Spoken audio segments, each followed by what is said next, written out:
Bismillahirrahmanirrahim. Assalamu alaikum student. I hope you are all fine and having fun with your summer vacations. Let's start our English language chapter number 2, Abdullah and his friends, on page number 18. We have learned about many of friends of Abdullah. Now we have to start from the second paragraph of page number 18. So let's start reading. The fourth friend was Ahmed. चौथा दोस्त जो था अहमद था. ठीक है. The fourth friend was Ahmed. चौथा दोस्त अहमद था. Known as a P on account of his size, जो कि जाना जाता था P के तौर पर. P आपको पता ना किसे कहते हैं? मटर को. ठीक है. On account of his size, उसकी जिसामत के तौर पर, उसकी जिसामत की वजह से. The fourth friend was Ahmed, known as the P on account of his size. चौथा दोस्त अहमद था जो कि अपनी जिसामत की वजह से मटर कहलाया जाता था. There was nothing outstanding about him. उसके बारे में कुछ भी शानदार नहीं था. He was just ordinary. वो सिर्फ आम था. He was always nervous about things as Abdullah was. वो चीज़ों के बारे में हमेशा परेशान होता, नर्वस होता. नर्वस जैसे आप कह सकते हैं कि कंफ्यूज होना या घबराना. वो चीज़ों के बारे में हमेशा घबराता था. एज अब्दुल्ला वाज, जैसे अब्दुल्ला घबराता था, वो अब्दुल्ला की तरह ही चीज़ों के बारे में घबराता था. The bond between them was laughter. उन दोनों के दरमियान जो इकट्ठे होने की वजह थी वो क्या था? हंसी, खुशी. उन दोनों के दरमियान बॉन्ड उनका हंसना था. They had the same view about many things. बहुत सी चीज़ों के बारे में उनका एक जैसा नज़रिया था. The most trivial and unnoticeable thing to others would make them love. Trivial कहेंगे जी मामूली को, अननोटिसेबल जिसको ना देखा जाए. ठीक है. बग़ैर आप ये समझ लें कि गैर मामूली और जो नाकाबिले गौर चीज़ें हैं वो भी उनको हंसा देती थी. The most trivial and unnoticeable things to others would make them love. दूसरों के लिए मामूली और नाकाबिले गौर चीज़ें भी उन्हें हंसा देती थी. यानी जिस पे दूसरे गौर भी नहीं करते थे उनके लिए वो बहुत मामूली सी बात थी, लेकिन वो उस पर भी हंस पड़ते थे. These 5 friends were always together. ये 5 दोस्त हमेशा इकट्ठे रहते. One day, एक दिन, a newcomer entered the school. एक नया बच्चा स्कूल में दाखिल हुआ. His name was मोमिन. उसका नाम मोमिन था. मोमिन was a sweet, wise and kind-hearted young boy who helped everyone. मोमिन was a sweet. मोमिन एक प्यारा, wise, समझदार and kind-hearted और नेक दिल या मेहरबान young boy लड़का था. Who helped everyone, जो हर किसी की मदद करता. मोमिन एक प्यारा, समझदार और नेक दिल लड़का था जो सबकी मदद करता. वन मॉर्निंग, एक सुबह, Momin was standing at the back of the class. Momin class के पीछे खड़ा था. Talking to a class fellow, अपने हम जमात से बातें करते हुए. यानी वो अपने हम जमात से बातें कर रहा था और क्लास के पीछे खड़ा था.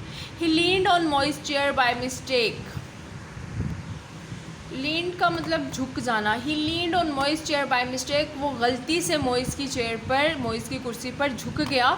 Moist became furious. मोइस मुश्तिल हो गया, यानी बहुत ज़्यादा गुस्सा आ गया उसको. एंड पुश्ड मोमिन, और मोमिन को धक्का दिया. मोमिन मुश्तिल हो गया और मोमिन को धक्का दे दिया. एवरीवन, हर कोई, इंक्लूडिंग अब्दुल्ला, अब्दुल्ला समेत, started cheering for Moiz. Moiz के लिए मोइस का हौसला बढ़ाने लगे.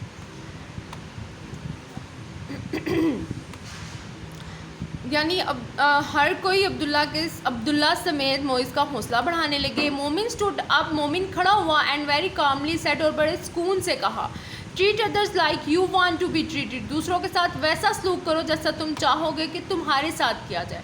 बिकॉज, क्योंकि, what goes around comes around. जो जैसा करता है वैसे बढ़ता है. या आप जो दूसरों को देंगे वो आपके पास वापस आएगा. सडनली, अचानक, the whole class was quiet. सारी जमात खामोश हो गई. यानी उसकी, मोमिन की ये बात सुनकर सारी क्लास एकदम चुप हो गई. मोमिन वॉकड आउट सेइंग. मोमिन ये कहते हुए चला गया, may Allah guide us all and have mercy on us. अल्लाह हम सब को हिदायत दे और हम पर रहम करे. Moiz instantly felt bad. Moiz को अचानक ही बुरा महसूस हुआ, यानी अपने रवैये पे, अपनी हरकत पे उसे बुरा महसूस हुआ. लेटर, बाद में, ही अपोलोजाइज टू मोमिन. उसने मोमिन से माफ़ी मांगी. And everyone lived peacefully in the class. और हर कोई क्लास में पुरसकून तरीके से रहा, अमन से रहा. जी आपका जो लेक्चर है वो कंप्लीट हो चुका हुआ है। आई होप कि आपको समझ भी आ गई हुई है। थोड़ा सा मज़ीद टाइम है हमारे पास, तो हम ज़रा डिस्कस कर लेते हैं। ये जो वर्ड्स मीनिंग है मैं साथ साथ आपको पढ़ाती तो रही हूँ उर्दू में मीनिंग्स इनके। अब आपने इंग्लिश टू इंग्लिश जो है यानी सिमिलर्स जो हैं इनके याद कर, सिनोनियम्स जो हैं वो याद करने हैं। उसके बाद आपके पास ऑपोजिट्स हैं जिनको आप एंटोनियम भी कहते हैं, ये भी आपके पास बुक में दिए गए हैं, ये भी आपने याद करने हैं। इंशाल्लाह ये सारा कुछ आपके एग्ज़ाम्स में इंक्लूडेड होगा। उसके बाद आप देख सकते हैं कि मैं ट्रू और फॉल्स जो हैं वो मैंने सॉल्व कर दिए हैं, लेकिन आपको ये मैं दे दूँगी नोट्स। आपने पहले ऐसे करना है कि पहले पेंसिल से आपने खुद इसको सॉल्व करने की कोशिश करनी है, और उसके बाद जो है फिर आपने नोट्स है उसको देख के करेक्ट कर लेना है, ठीक है। क्वेश्चन आंसर्स जो हैं वो आपको एज अ जून नोट्स मिल चुके हुए हैं, तो उनको रिपीट नहीं किया जाएगा, वही नोट्स आपने याद कर लेने हैं। इंशाल्लाह वो बड़ी ईजी वर्डिंग में आपको समझ आ जाएंगे और आप आसानी से कर लेंगे। उसके बाद थिंक एंड आंसर के कुछ क्वेश्चन हैं।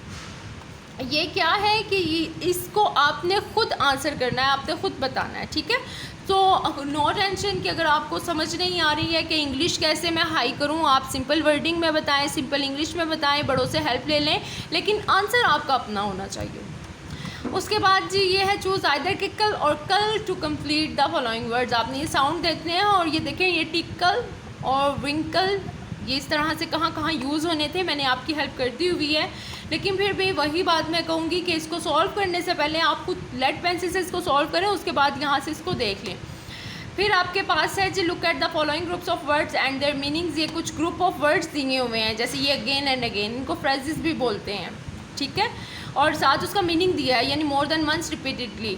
अब यही फ्रेजेस इनके मीनिंग्स आपको देख के समझा दिए हुए हैं, आपने ये जो है आगे जो ब्लैंक्स आ रही हैं उसमें यूज़ करने हैं। यहाँ देखें मैं आपको मीनिंग समझा देती हूँ, पहले आपने खुद उसको सॉल्व करना है। यही प्रोसीजर इसके साथ भी होगा कि उसके बाद फिर आपने इसको नोट्स के साथ मिला लेना है। Again again, more than once, repeatedly यानी बार बार, नाउ एंड देन यानी अभी और इसके बाद भी, फ्रॉम टाइम टू टाइम यानी एक वक्त तक, to and fro, backwards and forwards यानी पहले और बाद में, सूनर और लेटर, एट सम टाइम यानी कभी भी, ठीक है, यानी अभी कर दो या बाद में, far and near, in all directions यानी हर जगह, एवरीवेयर, ठीक है जी। ये भी हो गया आपका। इसके साथ आपने वो कर लेने हैं जो है सॉल्व, और उसके बाद आपने नोट्स के साथ मिला लेना है। आगे है आपके पास with the help of a dictionary try to find a synonym and antonym. मैं पहले बता चुकी हूँ सिनोनियम क्या होता है, जो सिमिलर मीनिंग होता है, और एंटोनियम जो उसका ऑपोजिट होता है। यहाँ एक किया गया है, ये देखिए ब्रिलियंट का उन्होंने लिख दिया है स्टूपिड, ये इसका एंटोनियम है। इंटेलिजेंट ये इसका सिनोनियम है। इंटेलिजेंट और ब्रिलियंट दोनों एक ही मायने में इस्तेमाल होते हैं, और स्टूपिड आपको पता है कि ये इसका उल्ट है। इसी तरह आपने एक्साइटिंग का पहले एंटोनियम लिखना है और फिर सिनोनियम लिखना है, ठीक है जी। एंटोनियम जो है वो अंदर वाले सर्कल में, सिनोनियम्स जो है वो बाहर वाले सर्कल में। ये आप खुद करेंगे, इसके लिए आप डिक्शनरी यूज़ कीजिए। उसके बाद ग्रामर का काम है, ये जो है arrange the following words in alphabetical order, इसको आपने अल्फ़ाबेटिकल ऑर्डर कर देना है। अल्फ़ाबेटिकल ऑर्डर में आपको रिमाइंड करवाती चलूँ कि क्या होता है। ए टू जी जो ऑर्डर होता है अल्फ़ाबेट्स का, उसी ऑर्डर को आपने फॉलो करना है। जैसे आपको पता है सबसे पहले ए आता है, ए के साथ यहाँ कोई वर्ड नहीं बन रहा है, एडमायर्ड बन रहा है तो एडमायर्ड सबसे पहले आ जाएगा। उसके बाद बी आता है, अब बी से 3 वर्ड बन रहे हैं, ये ब्रिलियंट, ब्रेवली और ब्रॉदर, ये तीनों आ जाएंगे। फिर सी से कन्वर्जेशन बन रहा है, और इसी तरह से ऑन आप इसको लेके जाते जाएंगे। डी से देखेंगे, ई से देखेंगे, और इसी तरह आगे आगे देख के इसको सॉल्व कर लेंगे। A number of sheep together called a flock, यानी आप ये समझ लें कि ये जो है ये आपके पास कलेक्टिव नाउन है, तो आपने इनके लिए कलेक्टिव नाउन्स लिखने थे, मैंने ये आपके लिए हल कर दिए हुए हैं।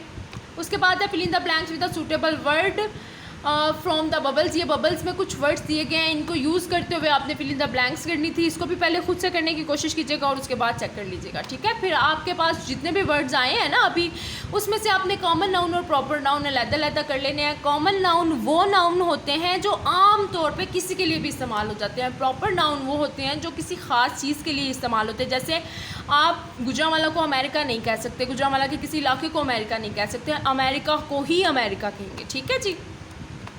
उसके बाद एक पैराग्राफ मैं आपको अभी शेयर कर देती हूँ, उसी पैराग्राफ में कॉमन नाउन और प्रॉपर नाउन आपने ढूंढ के अलग-अलग लिख लेने हैं, ठीक है जी। फिर ये स्पीक का है कुछ कि ये जो दोनों हैं राइट और स्पीक, ये इसको भी अच्छे से देख लें और इस पर भी आपने काम करना है। एक्टिविटी भी आपने कंप्लीट करनी है, आपने छोड़ना कुछ भी नहीं है। इंशाल्लाह we will meet again in our next lecture. Till then अल्लाह हाफिज़।